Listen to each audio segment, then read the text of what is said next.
주의 손 날 붙드시네. 오늘 우리에게 주시는 하나님의 귀한 말씀은 구약성경 신명기 20장 1절부터 9절까지의 말씀입니다. 할렐루야, 반갑습니다. 우리 반갑게 인사 나누겠습니다. 참 잘 오셨습니다. 네, 참 잘 오셨습니다. 이 말밖에 제가 드릴 말씀이 없는 것 같아요. 이 복된 예배 자리, 생명이 있는 자리, 은혜가 넘치는 이 예배 자리 참 잘 오셨습니다. 오늘 예배문을 열고 나가실 때 하나님께 주신 은혜를 가득 안고 돌아갈 수 있는 우리 귀한 믿음의 권속들이 되기를 주님의 이름으로 간절히 축복합니다. 아멘. 아름다운 찬송가를 많이 작사한 페니 크로스비라는 여사가 있습니다. 이분은 태어난 지 불과 6주 만에 시력을 잃었고 평생을 그렇게 시각 장애인으로 살아야만 했습니다. 그럼에도 그녀는 역사상 가장 많은 찬송가를 작사한 사람으로도 유명합니다. 참으로 아이러니하죠. 볼 수 없는 사람이 찬양을 가장 많이 지었다. 세상으로서는 도저히 납득할 수 없는 상황입니다. 그 중에 우리에게 잘 알려진 찬양 몇 가지를 얘기하면 예수를 나의 구주 삼고 나의 갈 길 다가도록과 같은 찬송가들이 있습니다. 그녀는 평생 그렇게 비록 세상에 대해서는 눈을 감고 살았지만 하나님을 향해서는 누구보다도 크게 눈을 뜨고 살았음을 우리는 알 수 있습니다. 우리 역시 하나님을 향해서 눈을 크게 뜨고 살아야 합니다. 세상에서 눈을 크게 뜨고 살아가는 것이 아니라 말씀 안에서 하나님의 뜻을 찾으려고 믿음의 눈을 크게 뜨고 살아야 한다라는 것이죠. 우리는 하나님께서 하신다라고 말하곤 합니다. 하지만 여전히 내가 가진 것에 달려있다라고 은연중에 생각합니다. 여전히 세상의 눈으로 살고 있기 때문이겠지요. 오늘 말씀 역시 우리에게 세상에 대해서는 이제 눈을 좀 감아도 괜찮다. 그 대신 믿음의 눈을 뜨고 하나님을 바라볼 것을 저와 여러분에게 요구하고 있습니다. 오늘 이스라엘이 적군과 싸울 경우에 직면하게 될 두 가지 사실이 성경에 기록되어 있습니다. 그것은 바로 눈앞에 닥친 현실과 다른 하나는 과거에 경험한 하나님의 은혜라는 것입니다. 한 가지는 적군들의 병력이 이스라엘보다 훨씬 더 강력하다는 사실입니다. 그리고 다른 하나는 그럼에도 불구하고 능력의 하나님께서 그들과 함께 하신다라는 사실이죠. 가나안 땅은 이스라엘에게 거저 주어지지 않았습니다. 그들은 싸워야 했습니다. 하나님은 그들을 기다리시는 가나안을 결코 과소평가하지 않았습니다. 그들은 분명 이스라엘보다 강하고 위협적이었습니다. 하지만 누가 그들과 싸우는지는 분명하게 말씀하고 계십니다. 바로 하나님이시라는 것이죠. 우리 1절 말씀을 다시 한번 함께 읽도록 하겠습니다. 1절 말씀입니다. 내가 나가서 적군과 싸우려 할 때에 말과 병거와 백성이 너보다 많음을 볼지라도 그들을 두려워하지 말라. 애굽 땅에서 너를 인도하여 내신 내 하나님 여호와께서 너와 함께 하시느니라. 아멘. 오늘 말씀을 읽고 또 읽으면 하나님께서는 우리에게 이렇게 말씀하고 계신 것 같습니다. 보는 대로 살지 말고 네 마음에, 네 가슴에 꿈틀대고 있는 은혜로 지금 상황을 바라보라라고 말이죠. 지금 보면 어떻습니까? 말과 병과 백성이 너무나도 많이 보입니다. 이 싸움은 할 필요도 없고 졌다. 이거 해서 못하겠냐? 이것이 바로 보는 대로 사는 사람의 판단이라면, 하나님의 은혜를 가슴으로 바라보고 살아가는 사람이라면, 그래도 애굽 땅에서 우리를 인도해내신 하나님께서 지금 우리와 함께하고 계신다. 그러니 해볼 만하다라고 말할 수 있다는 것입니다.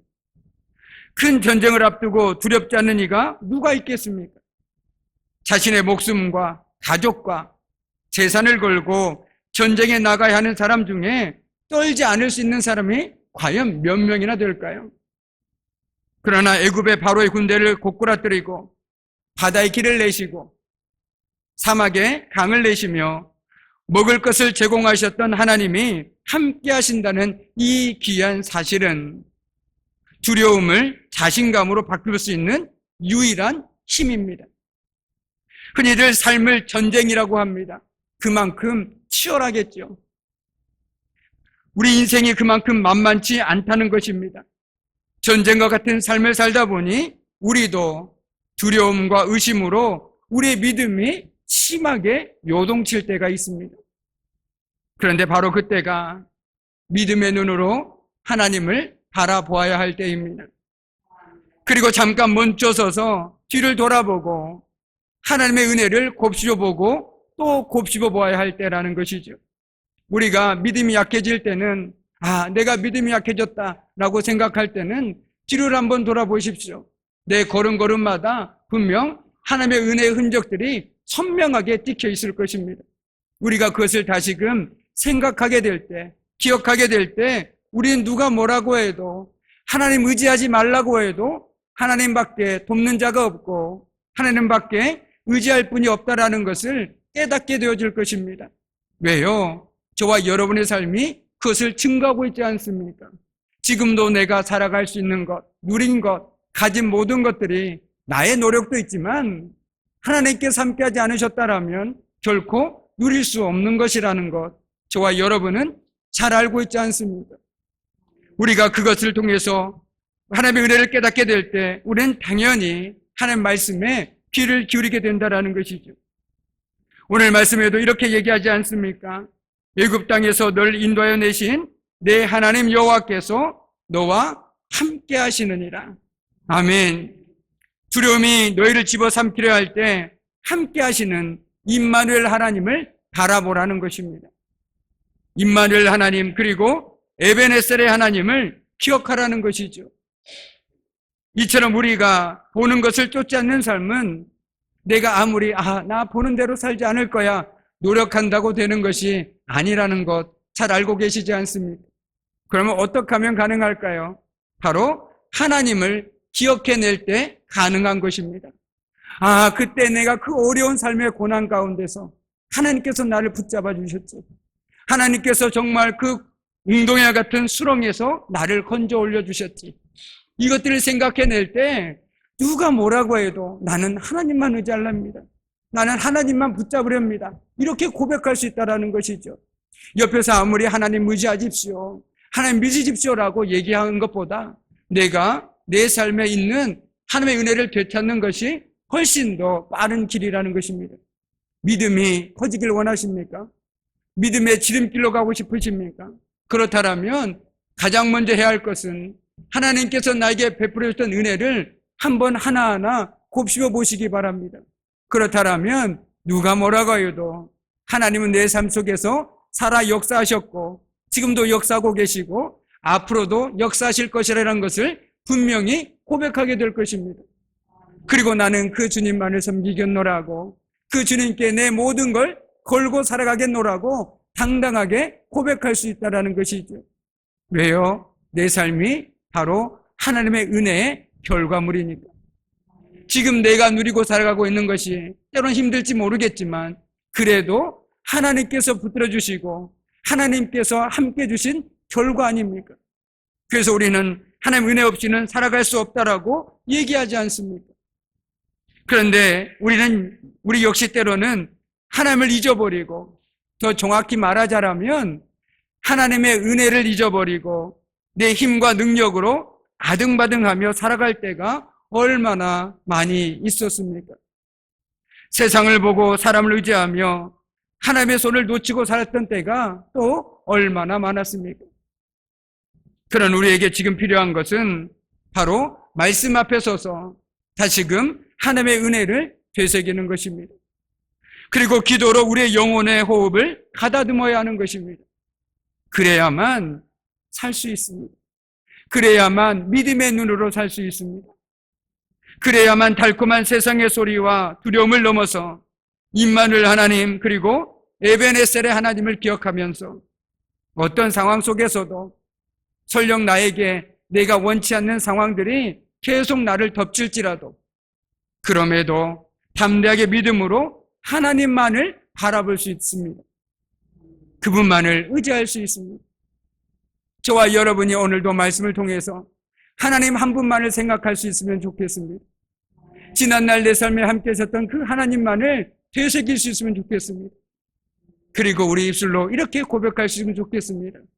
에베네셀 하나님은 성경 속에서의 하나님만이 아니라 바로 제3 속의 하나님이셨습니다. 임마누엘 하나님은 성경 속에서의 하나님이 아니라 바로 제3 속에서의 하나님이십니다라고 고백할 수 있기를 바랍니다. 그렇게 할 때 우리가 이 세상을 살아가면서 누구를 두려워하고 누구를 의지해야 하는지는 너무나도 분명하다라는 사실이죠. 눈에 보이는 것보다 설령 지금은 보이지 않을지라도 여전히 내 삶 가운데 함께 하시는 그 주님을 기억하고 그분을 능력 삼고 살아가는 저 그리고 여러분이 되기를 주님의 이름으로 간절히 축복합니다. 아멘. 그리고 이어지는 말씀을 보니 하나님께서는 다소 의아한 말씀을 하십니다. 보통 전쟁터에 나가면 한 명이라도 더 징집을 해서 전쟁터로 데려가야 하는 것이 당연한 것 아니겠습니까? 그래야 수적인 싸움에서라도 이길 것 아니겠습니까?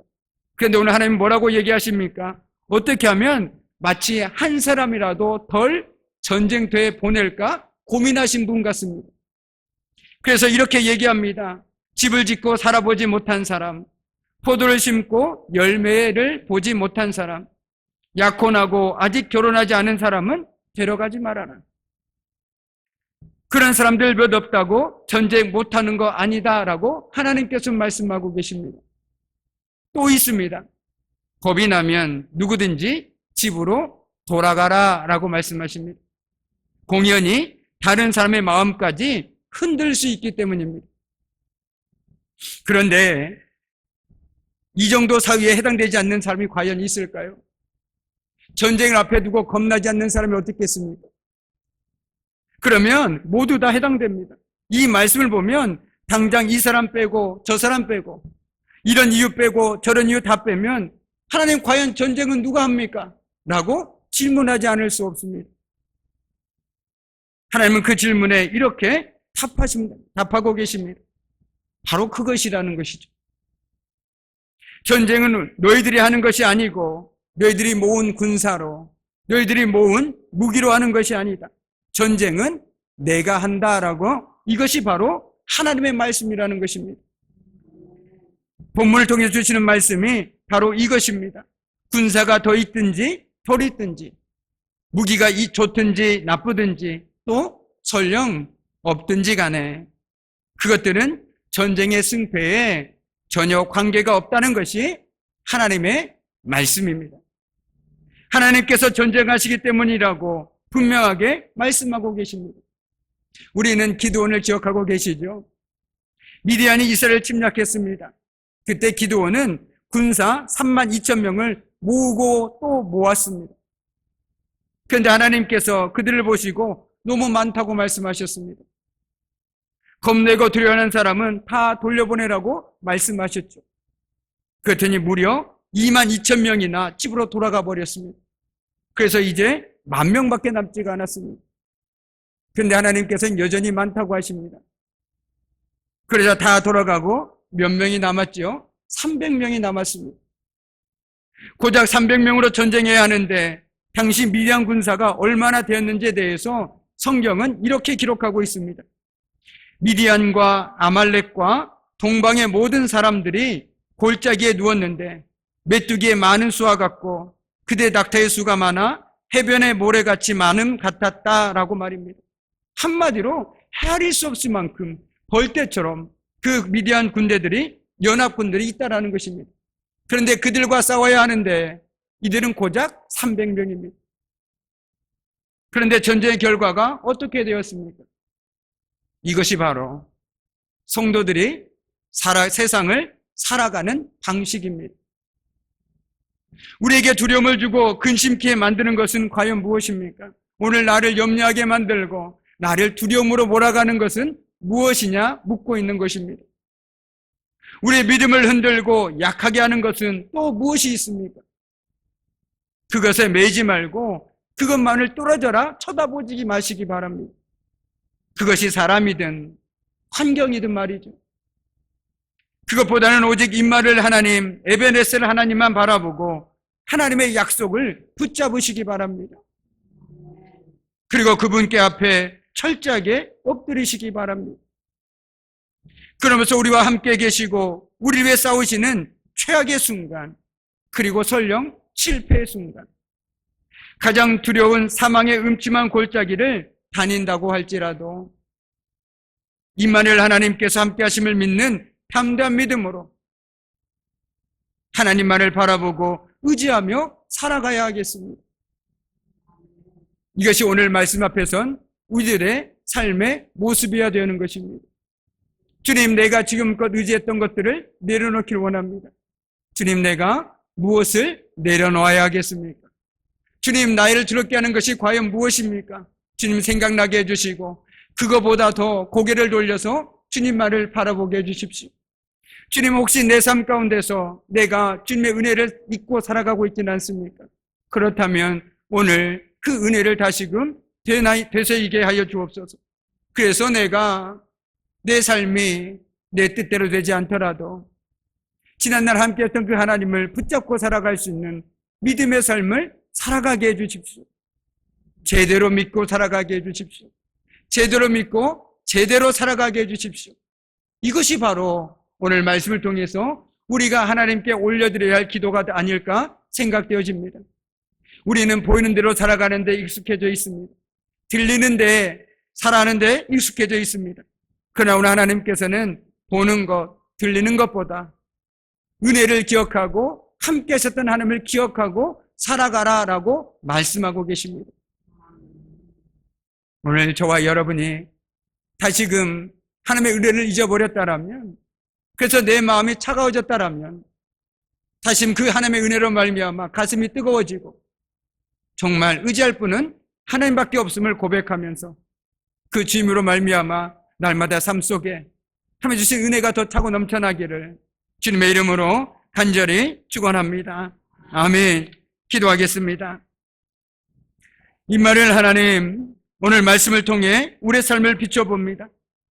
하나님의 은혜로 살았노라고, 믿음으로 산다라고 고백하면서도 안타깝게도 우리 역시 하나님을 잊어버리고 내 힘과 능력으로 아등바등하며 살아갈 때가 너무나도 많았습니다.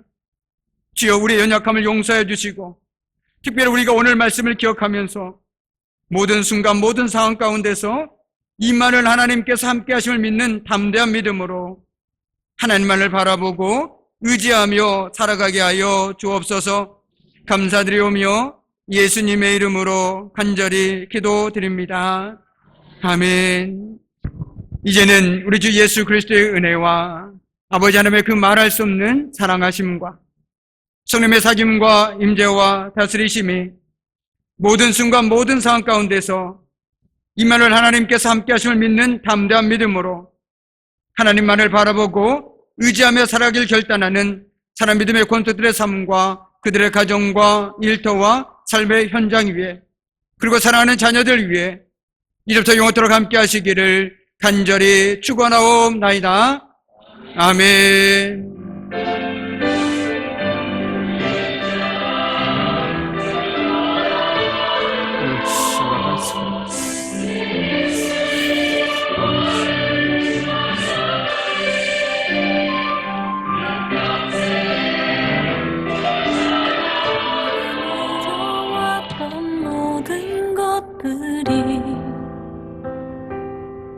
내가 지나왔던 모든 시간이, 내가 걸어왔던